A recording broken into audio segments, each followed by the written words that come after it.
Hey everyone, Strangled Egg here, and this is going to be my first YouTube video of this channel.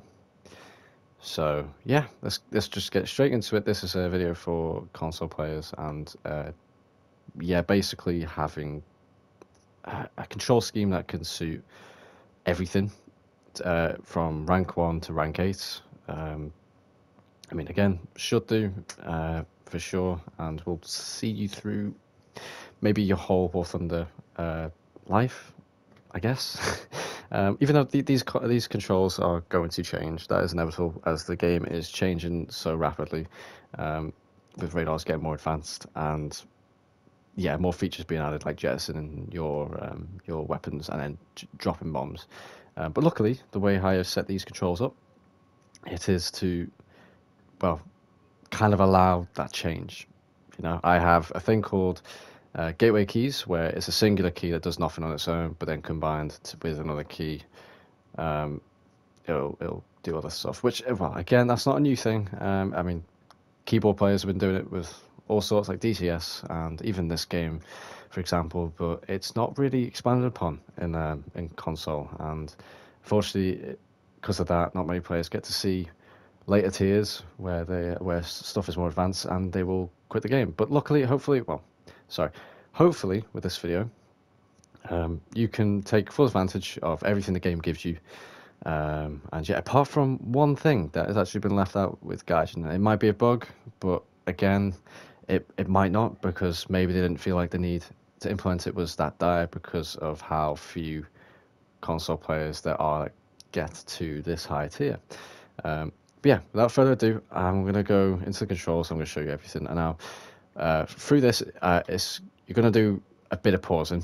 I'm just going to show it on the screen, explain what I have to, and then get going. But yeah, as you can see, so far controls mode, quick, and all that, it's basically not been touched. What else? Okay, so first of all, there's going to be a few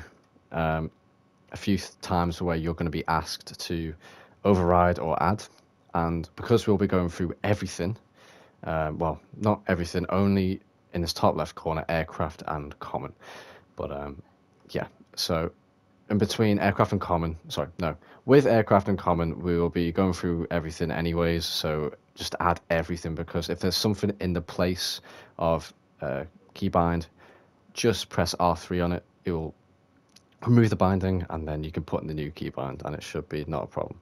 There'll be a few things I'll also add that might be a cause of some like errors you'll have through it, and there will be a tutorial at the end for how to go through these controls. Just makes it a bit easier for you guys. But yeah, so controls mode, completely simple, over and done with it already probably.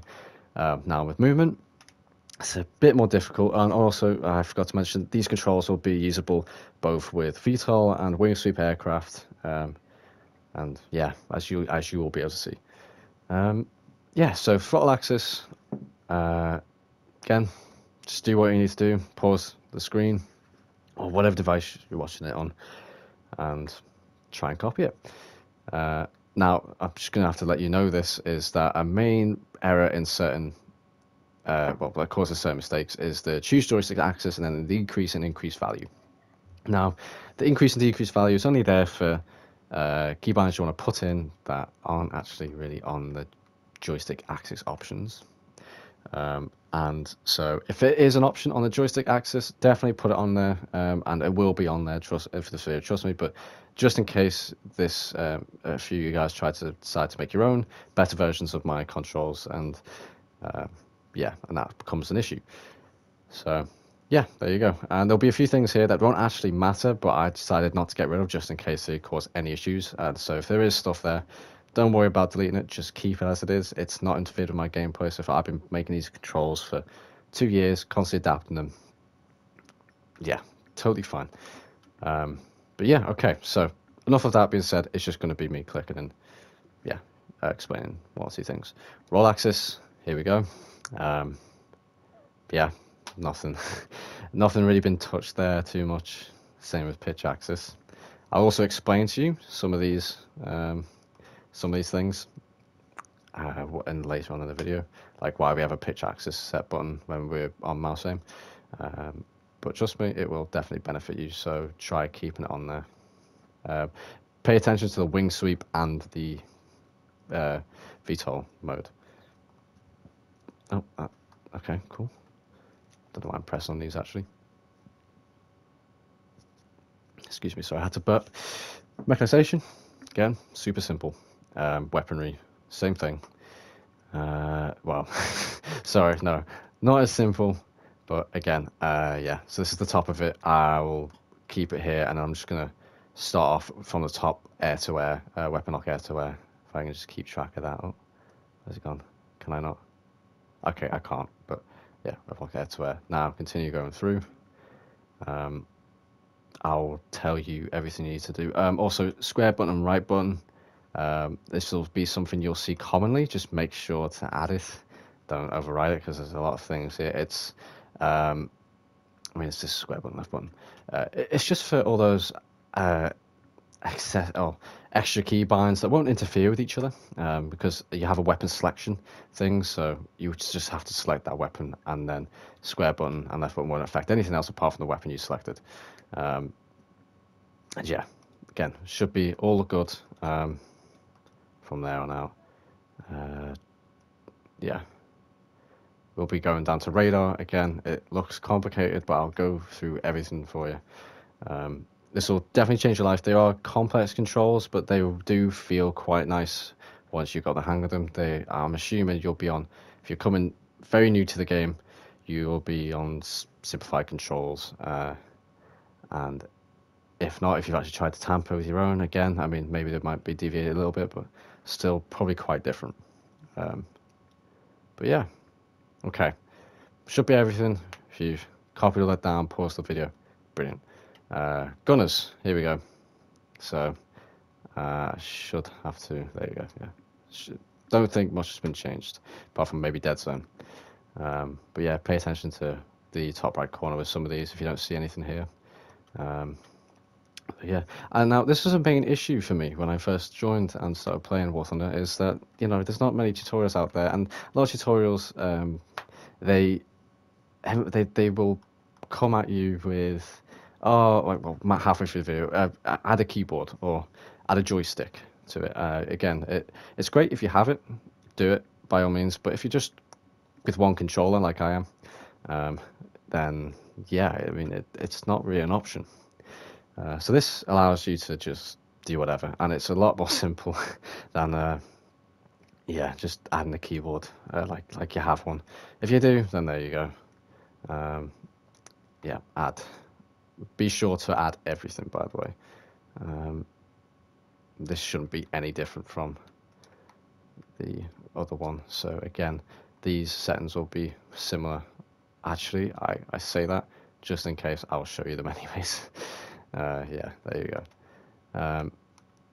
Head movement. I know head movement is a bit of an odd one, but again, it's like, why not have it there? You know, I can put it in there, and it'll be all good. I have simulated controls, by the way, and if this video does well and people really do enjoy this, this control setup, I'll be sure to do one on the simulator controls. They won't be any different from this, but again, I'll start from scratch, just walking you guys through. But yeah. So again, control shouldn't be any different on the y-axis. Brilliant. There you go. Cool. So hope that was good. That you could pause and that was all fine. Oh, I mean naval. Okay. Now there's only 3 things really here, which is the statistical map, statistics, and the multifunction menu. I'm still going to go down.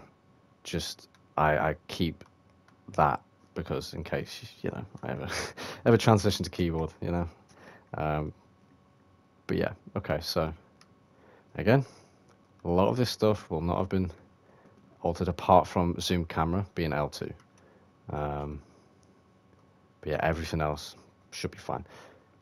Brilliant. Okay, so oh, just before I forget, be sure to save. Press R1 or go down to the little thing I just clicked there and save your thing. Okay, and if you start creating alternates of my controls or creating your whole new ones, be sure to remember to look down to the bottom right to remind you what button you're pressing. You don't want to be rewriting shit. I've done it so many times, it's horrific. But yeah, these are the simulator controls, but I also have tank and heli controls. I will be implementing them into one master control scheme, but for now I'm just kind of comfortable switching back and forth. It doesn't take much because super different control modes. I'll be either dead or going into a game, or just about to go into a game, so I can take these. But simulator, 100% worth it. You don't need not a joystick. I guess I'll use the word joystick. You should have the same amount of controllability, 100%.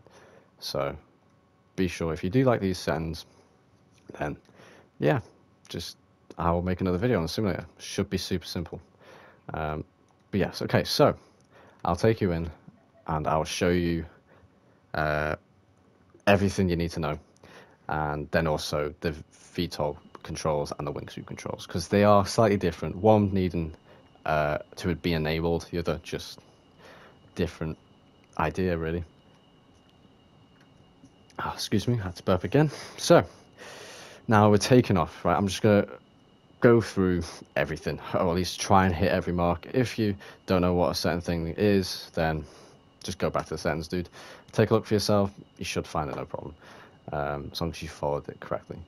But yeah, it's taken off, up on the D-pad, up and down the D-pad, fairly simple for your control. Tap once on a down D-pad to exit out of web, tap once to enter that multi-stage section, and then hold it to, again, get to your second stage or afterburner.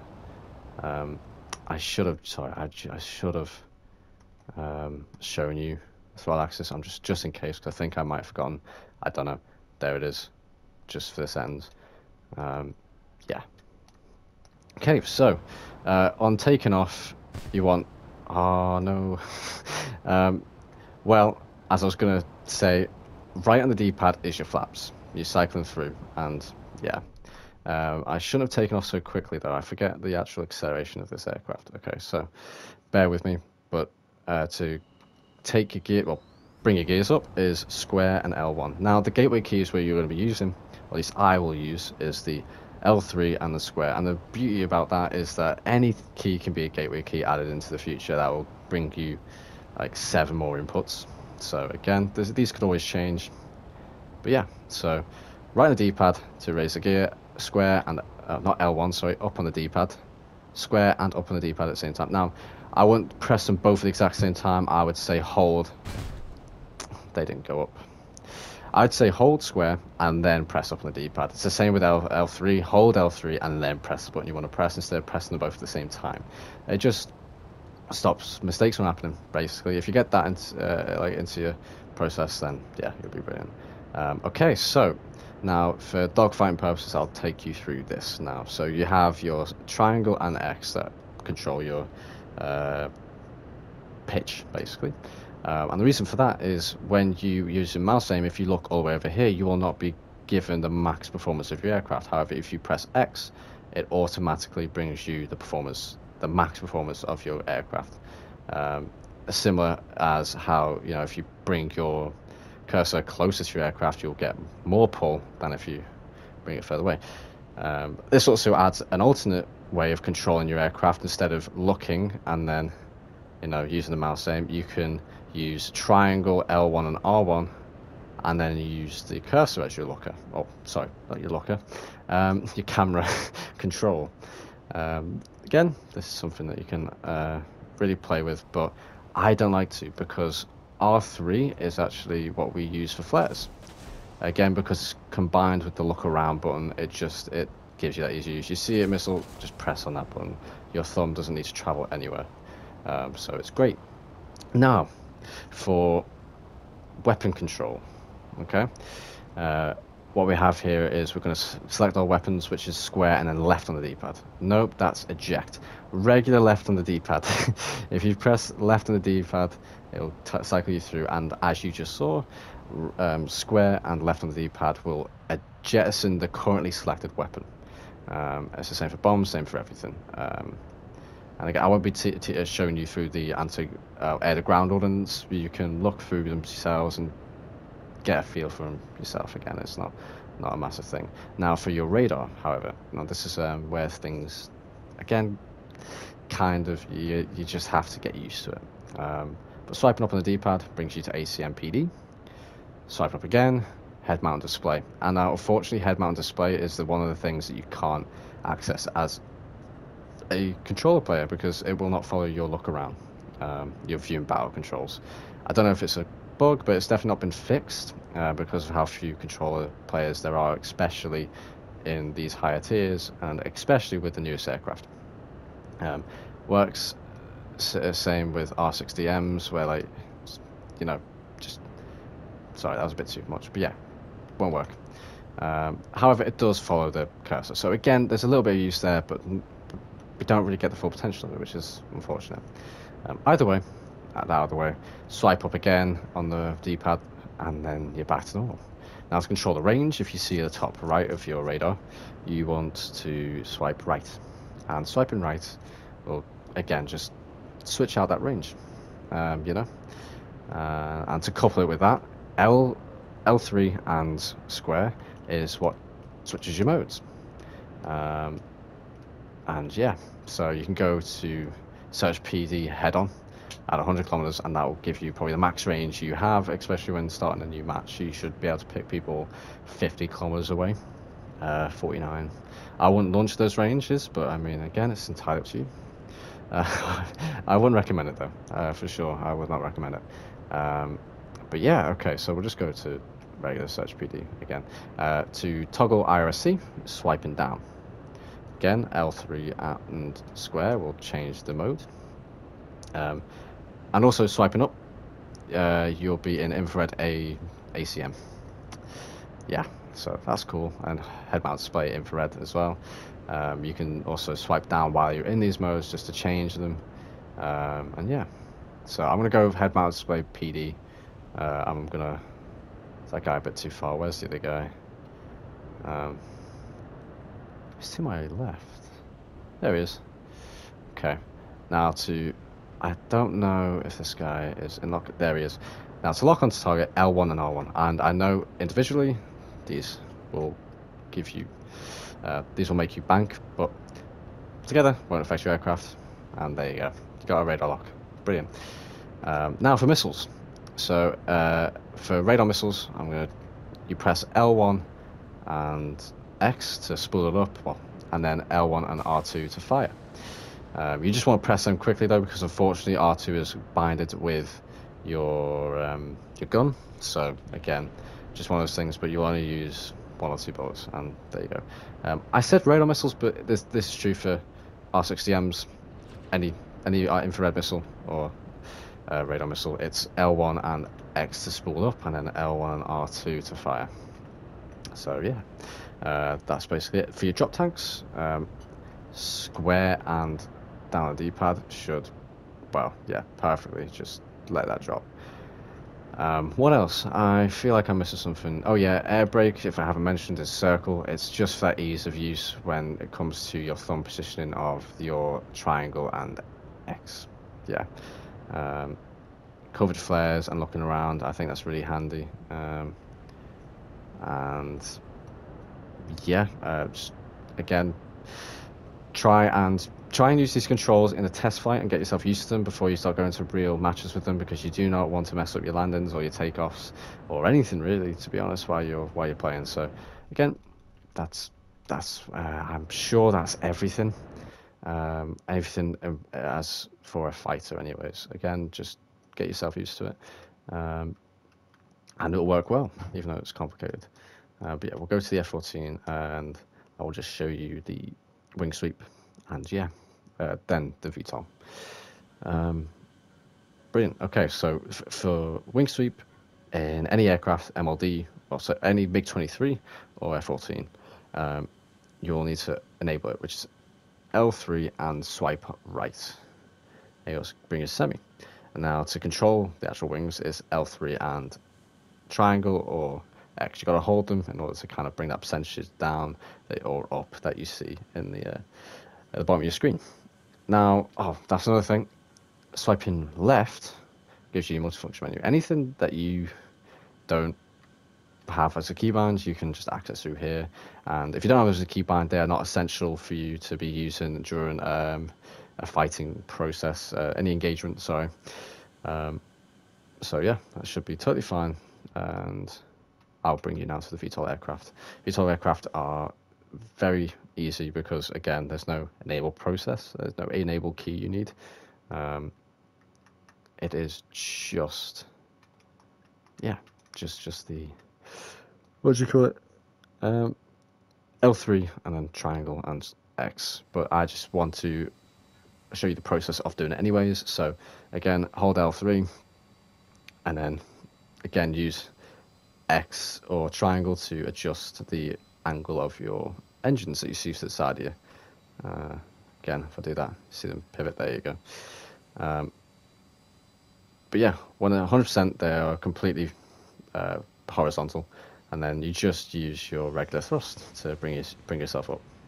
Simple, done and done. Same with every VTOL aircraft, including the F-35 that ever gets added in, definitely not in the near future, but like in a couple of years, if that gets added, should still work the same.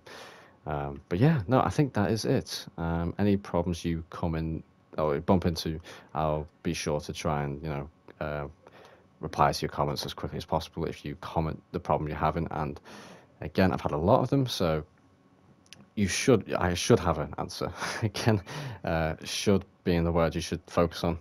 If there isn't an answer, I'll try my best, as I'm a small channel, to try and be as involved as possible. Maybe even do share plays to help you guys out. But again, I'm hoping this will help, and the more people that get to access what the game gives you, I'm hoping more of you will stick around, even though War Thunder is a pain sometimes. But again, we're all here.